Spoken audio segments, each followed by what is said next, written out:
Hai guys, jadi di video kali ini aku mau ngasih tahu ke kalian tentang beberapa fakta mengenai audit internal. Nah, ini tuh tentang pelaporannya. Kalau kalian mau tahu, jangan skip video ini ya.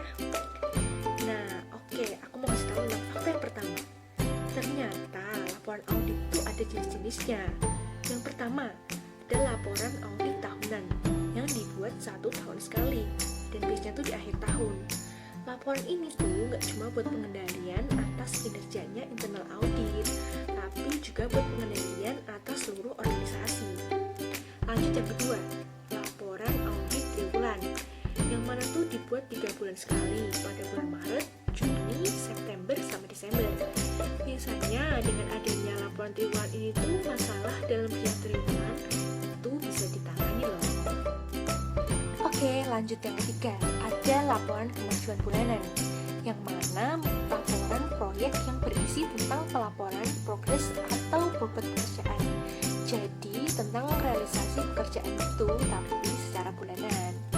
Terus yang keempat, laporan survei pendahuluan, di mana laporan itu berisi tentang rencana, gagasan, pendekatan audit, dan juga tujuan audit. Oke guys, kita masuk ke fakta yang kedua. Ternyata pelaporan itu ada proses-prosesnya. Di sini aku mau ngasih tahu ke kalian tentang proses pelaporan audit itu. Apa sih sebenarnya harus ada prosesnya? Yaitu biar manajemen itu bertindak atas saran auditor. Gimana sih prosesnya? Yuk aku kasih tahu. Yang pertama, auditor harus survei pendahuluan juga rencana penugasannya. Yang kedua, tujuan mengauditnya itu harus jelas. Lalu yang ketiga, saat mengaudit, auditor itu harus dengan standar yang berlaku. Lalu, kliennya juga harus terlibat dalam proses audit itu. Kemudian, laporannya itu harus ditulis dengan baik dan dengan panduan penulisan bahasa yang benar. Kemudian dipastikan kalau laporan itu tuh disiapkan untuk standar profesional sesuai pekerjaan pokok yang telah diselesaikan. Nah, kalau udah gitu, pas udah selesai, auditor internal tuh harus menutup pertemuannya kepada kliennya tuh dengan sikap yang positif.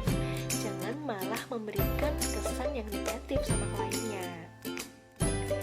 Nah, setelah itu tuh auditor harus mempersiapkan draft laporan temuannya dan juga rekomendasinya kepada manajemen. Kalau udah, tinggal presentasi lisan. Terus tinggal disetujui sama manajemen. Kalau udah itu, tinggal nerbitin laporan tugas akhir yang nantinya masih ditindaklanjuti sama manajemen. Terus tinggal nerbitin laporan triwulan sama laporan tahunannya. Udah diselesai. Tinggal nanti manajemennya mau bertindak apa sama laporan audit itu. Oke, fakta